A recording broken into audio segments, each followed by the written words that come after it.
Hello friends, welcome back to our YouTube channel. अभी हम लोग यहाँ पे रिलायंस इंडस्ट्रीज़ लिमिटेड के एनालिसिस करेंगे और हम लोग यहाँ पे देखेंगे कल के दिन मीन्स 2 नवंबर को ये किस तरीके से अपने इंपॉर्टेंट लेवल्स को दिखा सकता है, इसका प्राइस एक्शन पैटर्न किस तरीके से कल के दिन बन सकता है। तो यहाँ पे जिस तरीके से हमने कल एक चीज़ सिंपल एनालिसिस हम हमेशा करते हैं और कल भी हमने किया था कि अगर यहाँ से इसको ऊपर की ओर जाना है तो प्राइस एक्शन पैटर्न एक बार बनाने देंगे। प्राइस एक्शन पैटर्न मतलब डब्ल्यू टाइप पैटर्न बनाने दीजिए और उसके बाद हम लोग इसको फिर इसमें एंट्री लेने के बारे में सोचेंगे। तो प्राइस एक्शन पैटर्न से सिंपली ये मैटर था कि यहाँ पे बहुत ऊपर से ये इस तरीके से नीचे गिर रहा है। अब जब ये एक सपोर्ट के आसपास आ गया है, एक इंपॉर्टेंट सपोर्ट के आसपास आ गया है, जब ये ऊपर गया फर्स्ट टाइम, तो यहाँ पे एक बार फिर से इन सेलर्स को ट्राई कर लेने दीजिए। अगर सेलर्स यहाँ पे फिर से डिफीट होते हैं और बायर्स यहाँ पे इनको ओवरकम करते हैं, तब हम लोग यहाँ पे क्या कर सकते हैं, इस रैली में एंटर कर सकते हैं और कुछ पैसे बनाने की कोशिश कर सकते हैं। प्लस हमने ये यहाँ पे डिसाइड किया था कि यहाँ पे क्वांटिटी थोड़ी कम रखेंगे। क्यों क्वांटिटी कम रखेंगे? क्योंकि यहाँ पे जिस तरीके से देख रहे हैं, ये जो नीचे का सपोर्ट है, इसी ट्रेंड लाइन के इसी सपोर्ट पे बार बार आके ये हिट कर रहा है। तो यहाँ पे क्वांटिटी कम रखेंगे। जब ये यहाँ पे इस तरीके से, ठीक है, ये जब ट्रेंड लाइन को ब्रेकआउट करेगा तब हम लोग ज़्यादा एंटर क्वांटिटी एंटर करेंगे। लेकिन इस केस में जहाँ पे सिमिलर केस जो हम अपना रिलायंस का केस है, यहाँ पे देखेंगे ट्रेंड लाइन प्लस, ठीक है, ये यहाँ पे डब्ल्यू टाइप पैटर्न यहाँ पे एक साथ कंफर्म करेगा। एंड उसके बाद हम लोग क्या करेंगे, अगर हम लोग 100 रुपीज़ का रिस्क लेते हैं तो यहाँ पे 40-50 रुपीज़ का रिस्क लेंगे एंड ऊपर प्रॉफिट बनाने की कोशिश करेंगे। 1:3 मिनिमम या 1:4 हम लोग यहाँ पे बनाएंगे। अब हम लोग क्या करेंगे, जैसा हमने बात किया था यहाँ पे, ठीक है, डब्ल्यू टाइप पैटर्न बनने की पूरी यहाँ पे प्रोसेस जारी है। अभी हम लोग वीकली टाइम फ्रेम पे चलते हैं और आज के दिन क्या हुआ है वो उसे एनालाइज करने की कोशिश करते हैं। तो कल के दिन वीकली टाइम फ्रेम पे हम लोगों को यहाँ पे इस तरीके से एक कैंडल दिखा था और हमने ये भी बात किया था कि वीकली टाइम फ्रेम के हिसाब से अगर इसका हाई ब्रेक होता है तो यहाँ पे एंट्री लिया जा सकता है, लेकिन क्वांटिटी कम रखिएगा। क्वांटिटी तब ज़्यादा करेंगे जब हम लोग को यहाँ पे डब्ल्यू टाइप पैटर्न अगर वीकली टाइम फ्रेम पे मिल जाता है तो वेल एंड गुड है। मतलब यहाँ पे पूरा वीक, ठीक है, पूरा वीक यहाँ पे बायर सेलर्स में फाइट हुआ एंड उसके बाद यहाँ से बायर डिफीट करके ऊपर की ओर निकल रहे हैं, जो कि हायर प्रोबेबिलिटी शो करता है इस शेयर के ऊपर जाने की। ठीक है, तो अगर यहाँ पे ऊपर की ओर निकलता है तो उस केस में हम लोग क्वांटिटी अच्छा रख सकते हैं। और हम सभी को पता है कि अगर यहाँ से एंट्री निकल रहा है और थोड़ा सा जूम आउट करते हैं और ये अगर इस तरह के बॉक्स में है, इस तरीके के चैनल में है, तो आने वाले समय में हमारा जो टारगेट होगा 2700 से लेकर 2800 का होगा हमारे पास। जो उसके सामने जो स्टॉप लॉस है काफ़ी छोटा है, तो यहाँ से टारगेट काफ़ी बड़ा हो जाता है। ठीक है, तो इस सिनारियो में क्या कर सकते हैं, कुछ क्वांटिटी में हम लोग यहाँ पे रिस्क ले सकते हैं, क्योंकि यहाँ पे सामने प्रॉफिट ज़्यादा है। और जब भी ऐसा सिचुएशन होता है, मान लेते हैं लास्ट टाइम जिन्होंने एंट्री लिया होगा उसको एक अच्छा प्रॉफिट मिला होगा, राइट। यहाँ पे भी जिन लोगों ने एंट्री लिया होगा, क्योंकि एक ब्रेकआउट लेवल था, यहाँ पे आके जब ये ऊपर की ओर गया है, ठीक है, तो अच्छा प्रॉफिट मिला होगा। तो इसी तरीके की सिनारियो में अगर आप ट्रेड करते हैं प्लस ट्रेंड लाइन ट्रेड करते हैं, तो आप यहाँ पे एंट्री लेने के बारे में सोच सकते हैं। अपनी जो एंट्री लेने की स्ट्रैटेजी है उसको बार बार मत चेंज करिएगा, ठीक है।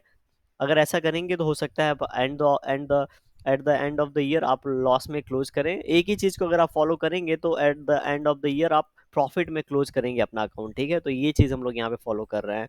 अभी हम लोग सीधे वन डे टाइम फ्रेम पे चलते हैं और एक चीज़ हम लोग यहाँ पे देखते हैं कि अभी कल क्या हो सकता है। कल देखेंगे, हमने ये बात किया था अगर इसके बीच में कहीं पे ओपनिंग होती है तो हो सकता है इसके बीच में कहीं ना कहीं क्लोजिंग हो जाए, हम लोग को ब्रेकआउट या ब्रेकडाउन नहीं मिलेगा, ज़्यादा प्रॉबिलिटी ऐसा दिख रहा है। क्योंकि अगर आप नीचे देखेंगे तो इन लेवल्स के आसपास सपोर्ट है और यहाँ पे रेजिस्टेंस हो, तो इसके बीच में एक दो दिन टाइम स्पेंड करता है एंड उसके बाद ऊपर की ओर जाए तो वेल एंड गुड है, नीचे की ओर जाए तो भी हमें परेशानी नहीं है, क्योंकि अभी तक हमने इसमें एंट्री नहीं लिया है। तो हम लोगों को एंट्री लेने के लिए यहाँ पे ब्रेकआउट मिलना चाहिए, राइट। और यहाँ पे अगर यहाँ पे फिर से ये इन लेवल्स के आसपास नीचे आता है, 2250 को टच करके ऊपर जाता है, तो भी हमारे लिए बहुत ही अच्छी बात होगी। तब हमें ये पता चलेगा सेलर्स ने अच्छे तरीके से ट्राई किया, उसके बाद यहाँ पे बायर्स इसको लेके जा रहे हैं, तो यहाँ पे ज़्यादा प्रॉबिलिटी है इसके ऊपर जाने की और हम अपना एसएल इसके नीचे रखेंगे, राइट। अभी हम लोग क्या करते हैं, 15 मिनट टाइम फ्रेम पे चलते हैं। 15 मिनट टाइम फ्रेम पे जब हम आगे इसको देखेंगे तो 15 मिनट टाइम फ्रेम पे यहाँ पे जो यहाँ पे हाई लगा हुआ है, ठीक है, लास्ट स्विंग ऊपर का कितना है, तो ये 2330 के आसपास है और नीचे का जो लास्ट स्विंग है वो लगभग लगभग 2260 के आसपास है। आज एक नया स्विंग बना है और वो लेटेस्ट स्विंग हो जाएगा 2280 के आसपास। तो अगर 2280 के आसपास देखेंगे तो यहाँ पे अच्छे खासे बायर्स दिख रहे हैं जो इसको ऊपर की ओर ले गए हैं, लेकिन लास्ट में सस्टेन नहीं कर पाया और नीचे की ओर आ गया है।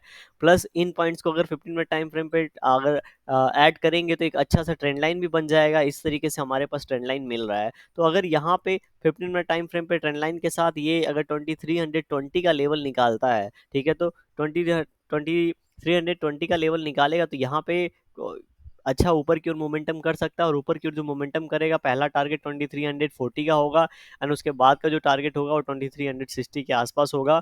तब तक ये अच्छा खासा एक रैली कर चुका होगा, तो हो सकता है यहाँ पे एक रेजिस्टेंस लेने के बाद प्राइस एक्शन बना के ऊपर की ओर निकले।